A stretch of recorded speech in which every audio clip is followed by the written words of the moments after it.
Bonjour, que la paix soit avec vous. Je souhaite vous partager mes réflexions par rapport à la conscience. Et c'est un sujet très important qui occupe une grande place dans l'enjeu auquel nous faisons face et qui est de nous faire croire que nous avons été créés par une intelligence ou quelque chose de similaire pour faire en sorte que nous nous détournions de Dieu. Cela, bien entendu, a une relation avec la définition du bien et du mal, et donc de ravaler la notion du bien à l'aune de celle du mal, ce qui serait une grave erreur, puisque le bien est dans le principe. Dieu a créé l'homme bon, et le mal vient de ce qu'il s'est détourné de lui, de sa parole. Nous connaissons ce mystère de l'iniquité au travers du récit du jardin d'Éden et de la chute d'Adam et d'Ève, c'est-à-dire qu'ils ont été chassés du paradis afin qu'ils ne puissent pas accéder à l'arbre de vie, ayant préféré écouter la voix du serpent antique, Satan, plutôt que la parole de Dieu, laissant entrer ainsi en eux les racines de la corruption qui font que nous subissions les conséquences du péché dans notre chair. Ainsi donc, quelque part, dans l'enjeu que l'on nous propose, il y a quelque chose de faussé, puisque l'on sait très bien que le bien triomphe du mal, avec ou sans nous, et que le combat spirituel que nous menons, en fait, est déjà gagné, puisque depuis que le péché, la mort, a été cloué sur la croix par Jésus, qui est mort et ressuscité, eh bien tout est achevé. Nous avons été rachetés, et il faut entre autres coopérer à l'histoire du salut pour être sauvés, donc de croire en la rédemption par Jésus, le Christ, notre Seigneur.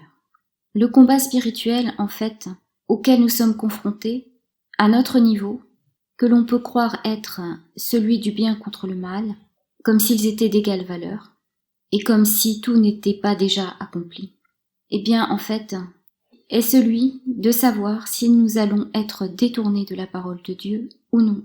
Donc d'agir sur notre volonté ou non, de tourner notre cœur vers Dieu. Et en cela entre en jeu une donnée très particulière qui est celle de la conscience.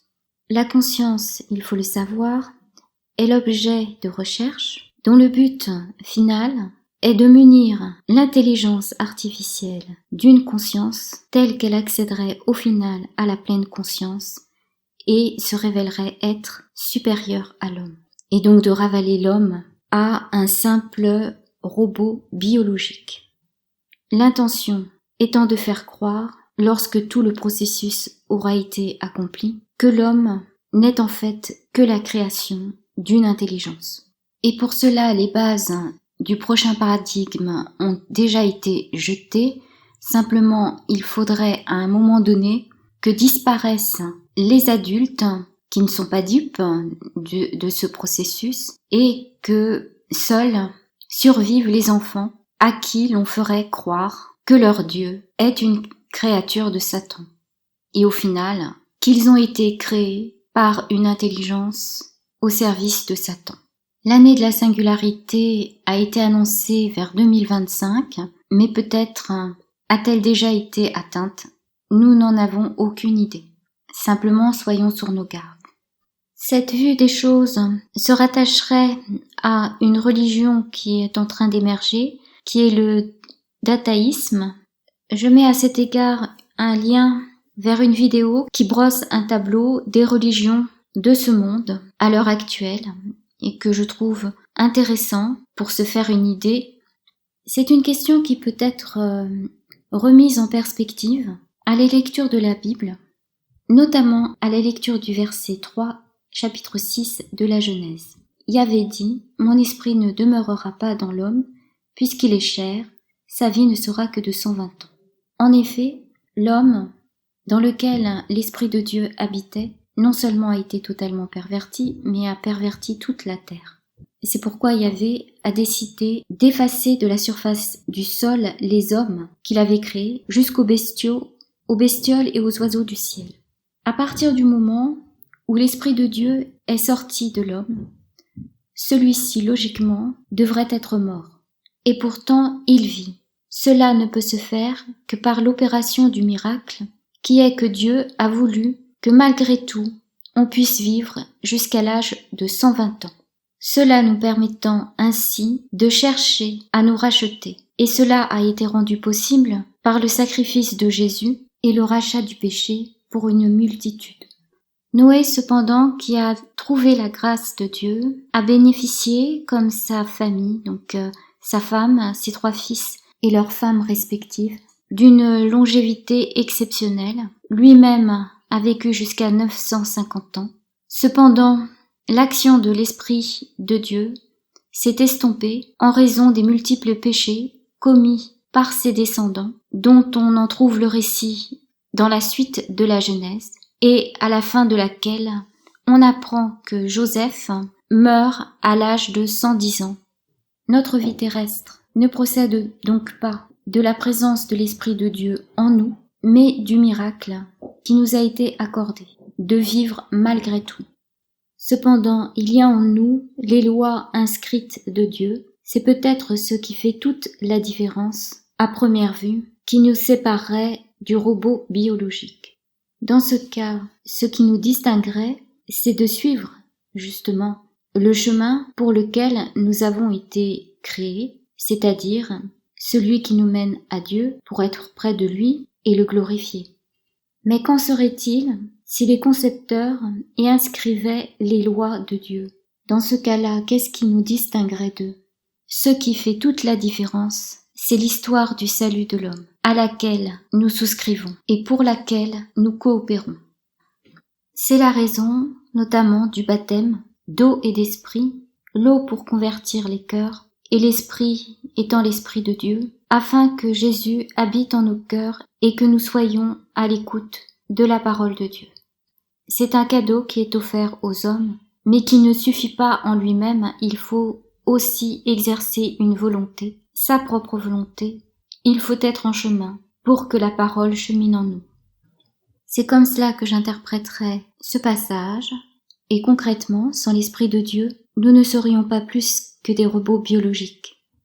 Ce qui fait que l'homme diffère de la machine biologique est la manière dont il va se servir de sa conscience. Va-t-il s'en servir pour tourner son cœur vers Dieu et faire en sorte qu'il présente un cœur tout humble, tout pauvre pour recevoir la parole de Dieu, ou bien va-t-il s'en servir pour s'élever lui-même et faire triompher son ego et l'idée qu'il se fait de lui-même, et de Dieu d'ailleurs, à l'aune de son propre ego.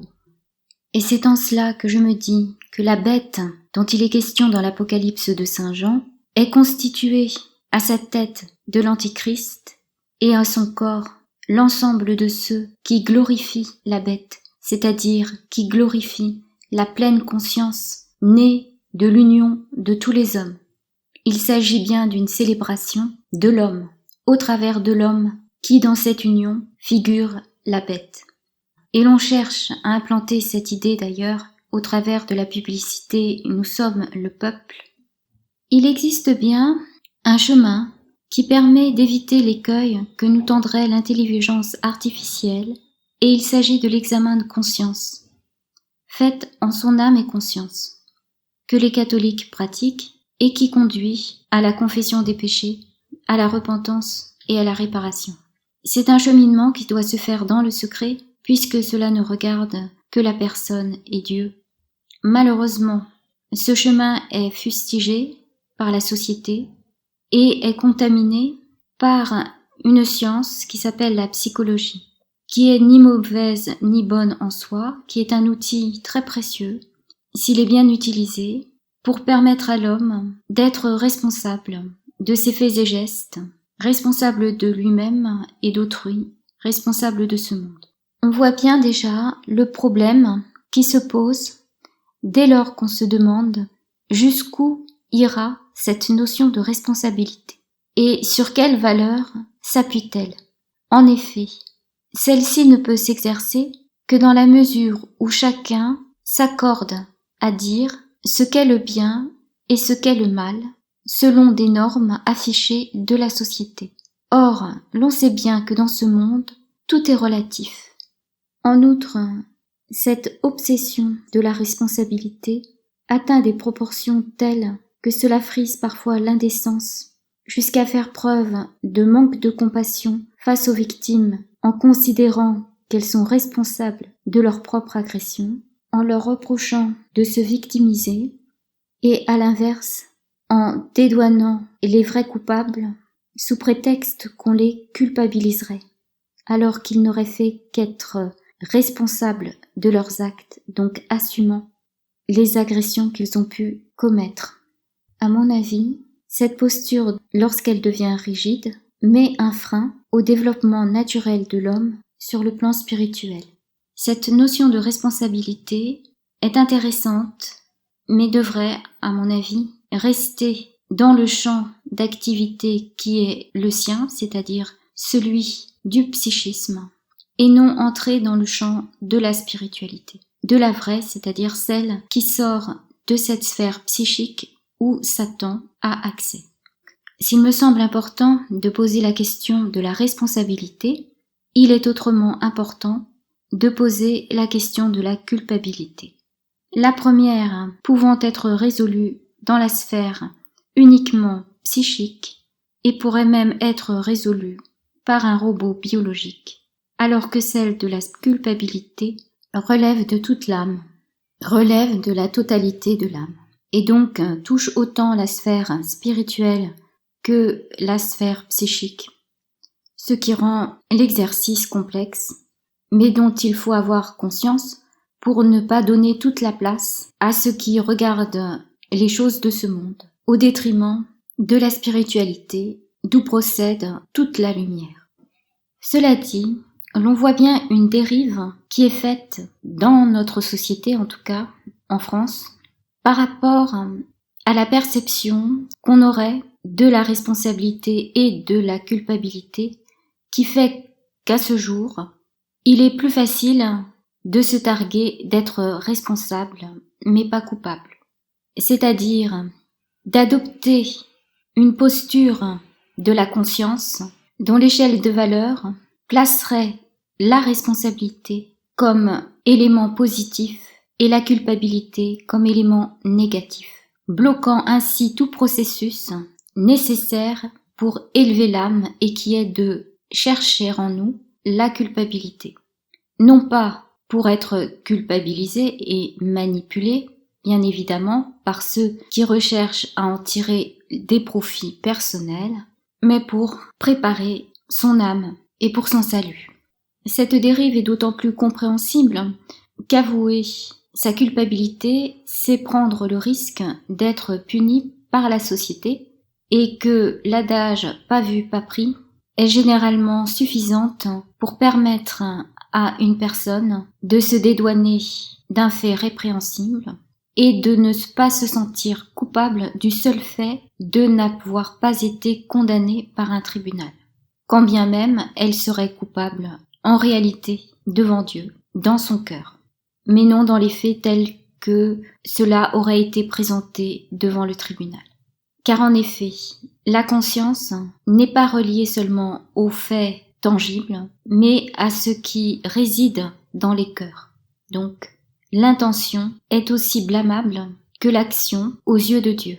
Et c'est dans cela, me semble-t-il, que l'homme exercerait une volonté qui ne serait pas donnée au robot biologique. Car en effet, cet examen ne procède pas de la maîtrise et ne se ramène pas à un exercice mental. Il doit en effet procéder du cœur, ce que ne pourrait faire un robot biologique. Et l'on peut peut-être y déceler une des clés du problème dans nos sociétés, qui est que l'on ne se pose plus cette question de la conscience, que l'on n'exprime plus ce désir d'être pardonné pour les péchés commis en pensée, en parole, par action et par omission. Cela est pourtant nécessaire pour renouveler notre cœur, et comme il faut bien commencer quelque part, peut-être prier pour que notre cœur soit renouvelé afin d'être en capacité de demander le pardon.